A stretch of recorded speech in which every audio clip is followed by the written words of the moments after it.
Walter Rodzinska.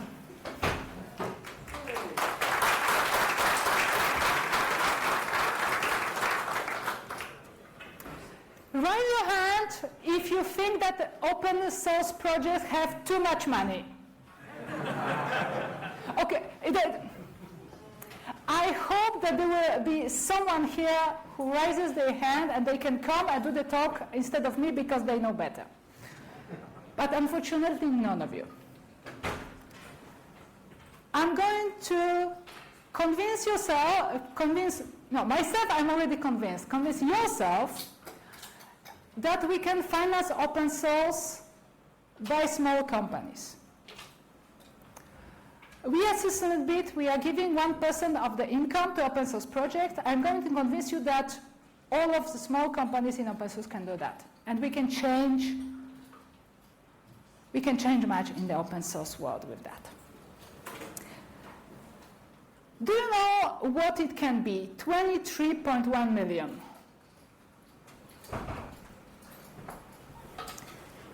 Hard question. That's the number of small companies in the European Union. Wow.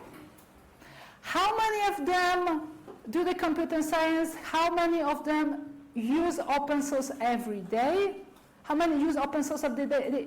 I would say half probably, but how many are contributing and are constant users of open source? Way harder to ask. I would assume that at least 5,000. Imagine now that 5,000 companies, which is not that optimistic estimate, each of them giving 1,000 euros per year. The total budget you'd get is 5 million. What we can do with 5 million in Europe? Quite much. And 1,000 euros per company, it's not high number, it's really a pessimistic estimate. So we can do way better than that. Before we get to the details of the problem, smart dictionary check. We are in Europe, all of us talking about taxes, incomes, and financial things. We are using our own languages, and we need to have a dictionary check when we are switching to English. So, turnover, income, gross revenue, same thing. It's all sales of a company over a period of time, usually a year. And profit, it's earning minus all of the expenses that you have. What I'm convincing you that you can give 1% of the income, so all sales during a year. Now, my personal point of view. Syslinbit is a company running multiple economic activities under one roof, and we are helping new activities and new people to build their activities. It's a pretty specific type of a company under the French law called CAE. We are concentrating on embedded and open source. So we are strong supporters of open source. Currently, in our model, everyone is a consultant, but we welcome production, system admins, and all other types of activities. And now, currently, every consultant gives 1% of their income to open source project. As we hold multiple independent activities, every person decides on their own to which project they want to give, because we have different preferences. And I started that when it was a one-person show, when I started the company 2 years ago. A small reminder, 1% of income means 1,000 euros for every 100,000 of income. The idea of 1% is not a new one. You have probably seen about 1% for the planet. There have been a few initiatives of giving to open source, but I think it's good to bring the idea back because we are always, as always, missing money in open source. Now, when a company gives a donation, what it needs? Invoice.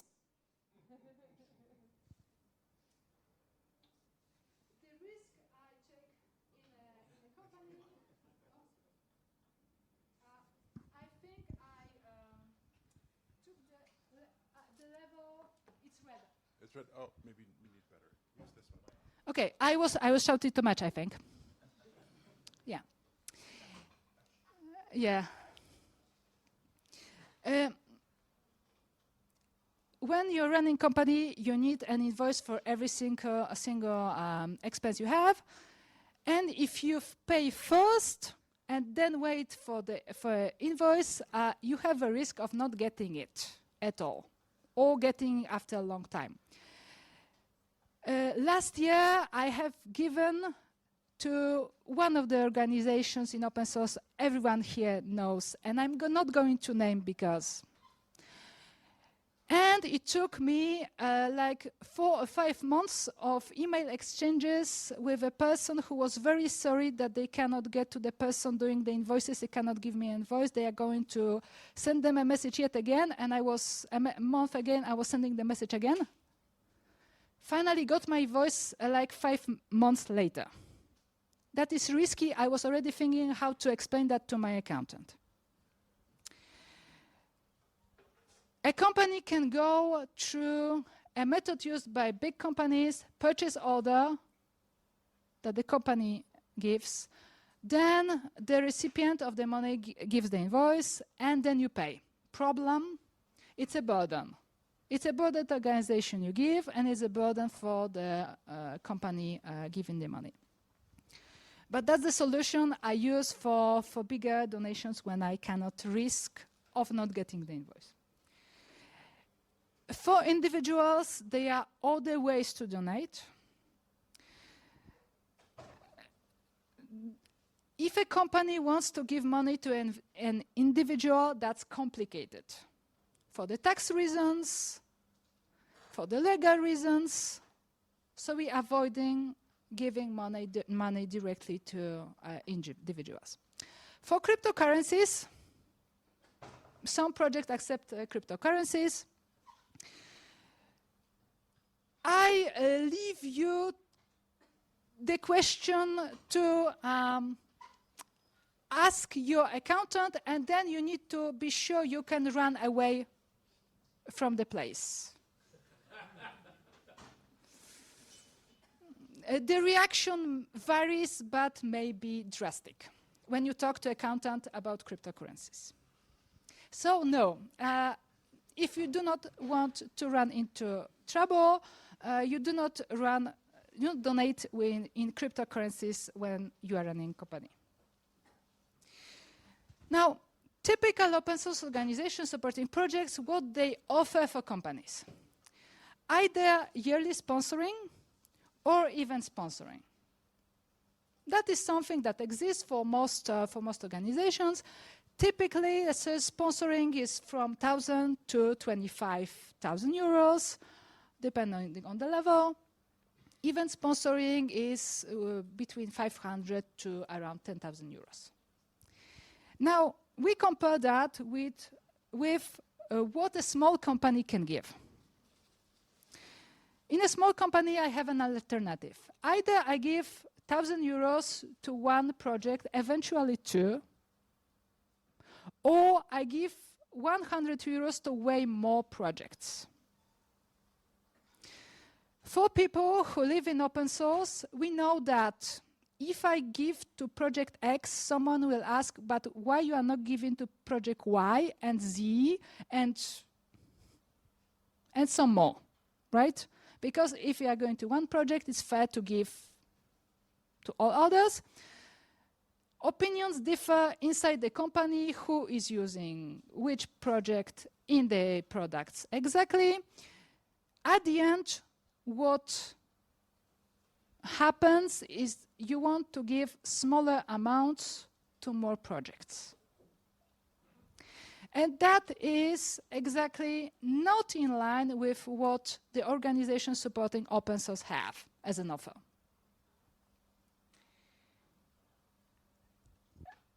Our way of doing the donation is giving directly to organizations. So we establish the way of how to do the payment. So either they have an account that you can create and then donate, or you need to contact some email address and figure out the details. things vary. And then when we have the method set up, we have that organization in our database, and every transaction later, it goes the same way, and it works. There are other ways using aggregators, like GitHub sponsors, Open Source Collective, or Linux Foundation crowdfunding. And there has been a talk about this subject by Wolfgang at the Open Source Summit Europe last year.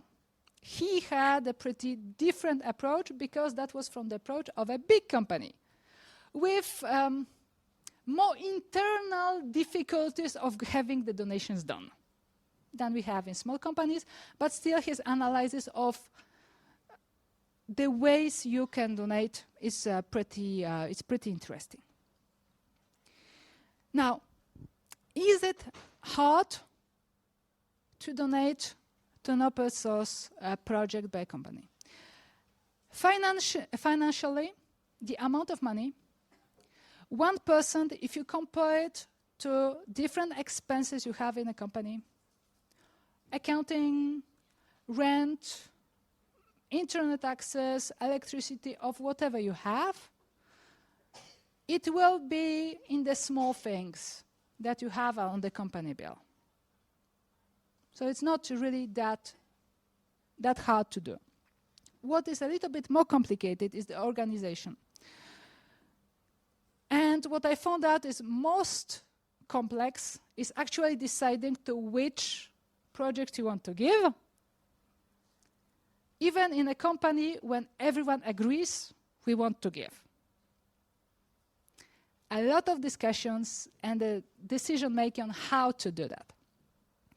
And then important thing, collect and document the payment procedure if you're not going through an aggregator. Important thing. Now, you would ask why. Project work as they can.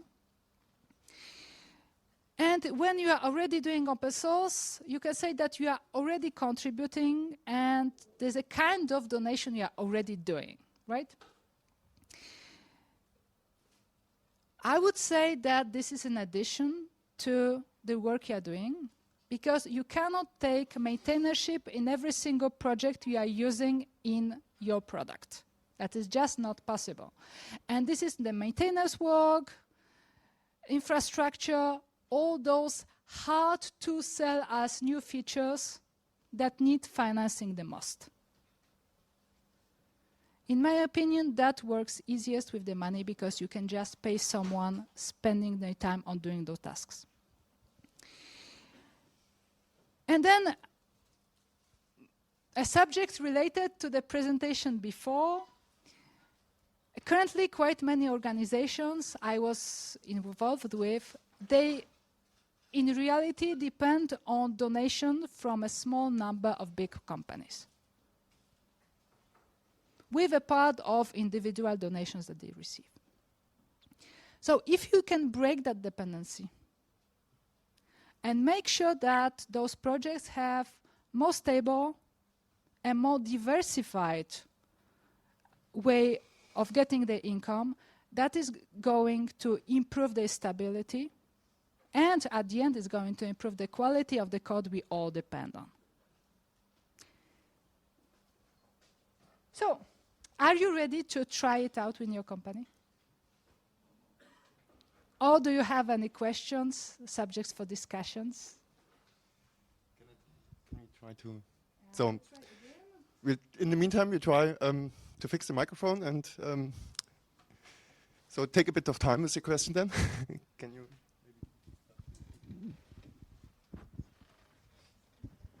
What is this on? Okay, there we go. What can open source projects do to make this easier? Like, for example, something that I run a scientific open source project. We're looking at trying to incorporate as a nonprofit because we think that will be more attractive, and we're trying to figure out where to do that and deal with all of the international stuff. And it's a whole thing. So I guess, what do you see from the small business perspective as to what projects can do to make your giving us money easier?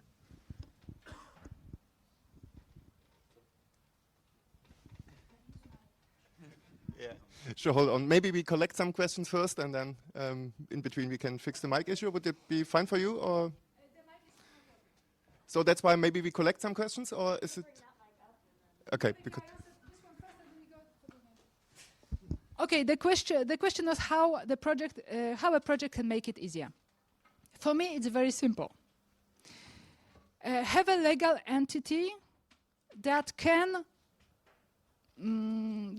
create invoices or any legal proof of payment for the amount, and make it easy for a company to do that.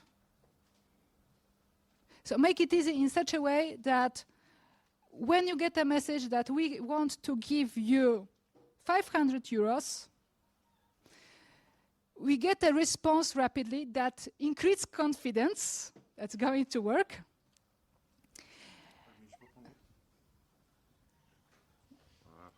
And then you can, if you are ready to send an invoice just at the moment of payment, that helps. If you have a system that generates invoices, it's even better. You can use online invoice generation systems that exist.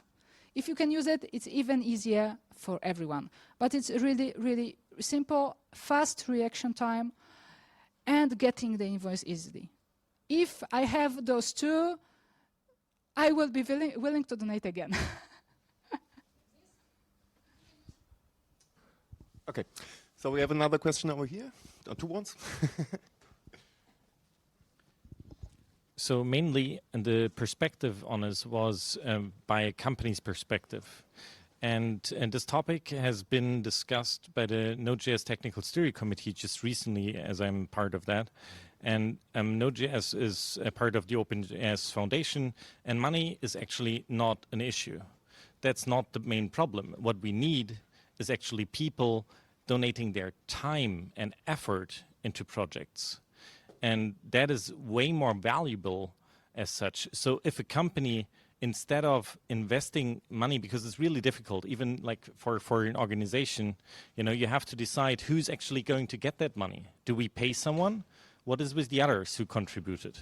It's a really tough question to answer if it's not a single contributor to this open source project.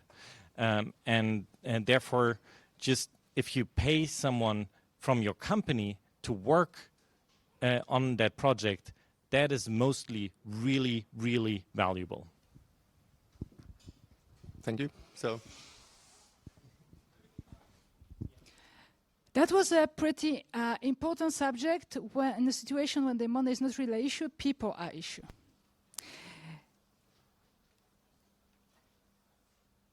And my answer here will depend on the type of the development we are on.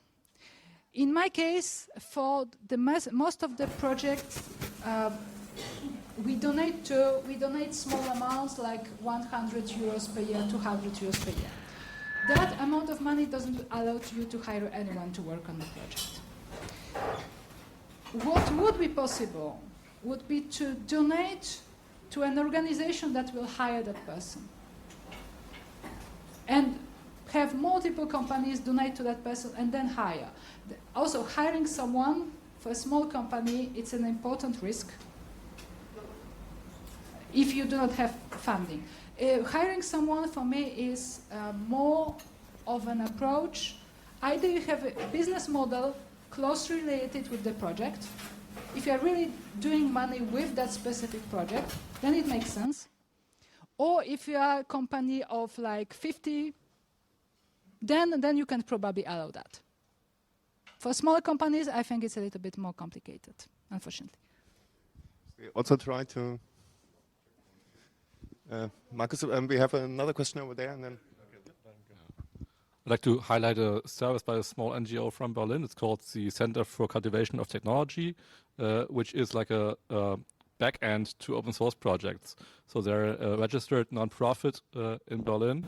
And if you are a small open source project which doesn't have like a company somewhere or like a legal name to yourself. You can go there and say, hey, I'm an open source project, and they could act as a trustee. So they receive donations and they can hold that for your project.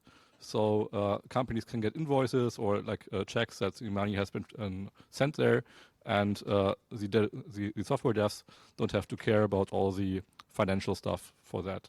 So there is like a back end to support open source projects and to make invoicing more easier and at no cost.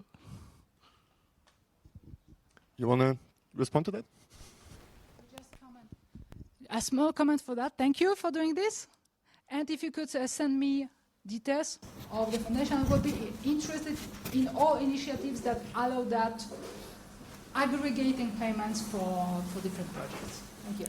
Okay, test 1, 2. Okay, perfect. You made it work? Yes. I'm also holding up the 5-minute sign.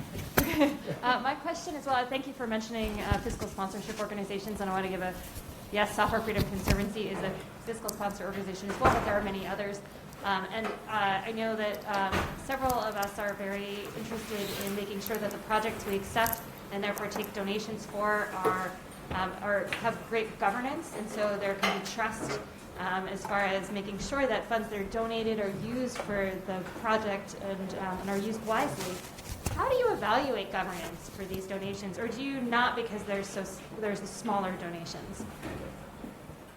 I think we are trying to test. It's working. Okay. The question was how we evaluate that the money is going to be well spent. I'm taking a shortcut. We are donating to the projects we know very well. So that's easy. We know the governance. We know how they work. So the check is easy. Donating to projects that we know less, I would definitely agree that getting to a project that is in some aggregator that has policies on the governance, that's an additional plus something point for this project to actually donate it. Then to a project that we just absolutely do not know how they work, what's going to happen, they answer to an email after a month, and things like that. That's definitely a bonus point for that project to getting a donation. Absolutely. Okay, so we have another question over here. Oh, yeah, no, I know. So coming back to what you said earlier, like at least when you're a computer company, then you can definitely let someone work at least part-time on open source. That would be something really valuable again. I encourage people in my company that I'm working at to work on open source, and we have dedicated time that they may invest into that. And even as a small company, I was able to work on open source because we used open source and we ran into bugs, for example, while developing things, and then I discussed that with the leadership at that point of time. Instead of having a workaround built into the application that we are currently building as a closed source, hey, why am I not going to fix that bug in that open source library that we're currently using? And that's what I did.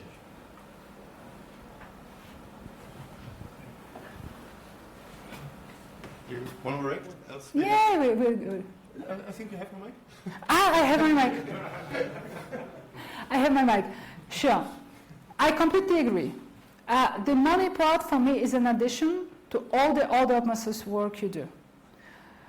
We as an open source company, we propose to our customers to upstream their code. That we tell them we can upstream the patches that you have, the fixes that you have. We can help you with working with the open source world for your project.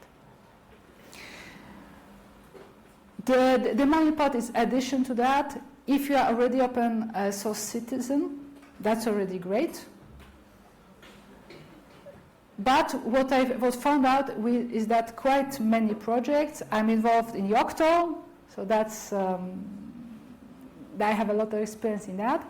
That's the maintenance part that requires time, and convincing customers to have people working on maintainers. It's even a problem for the Linux kernel. Yeah, so it's a bigger problem, and I think that without financing people separately from that, not really going to happen. It already happened with different funding for different open source projects for the maintenance part, and if you can go forward with that, that's going to help. Time's up. But we're happy to discuss with all of you in the corridors.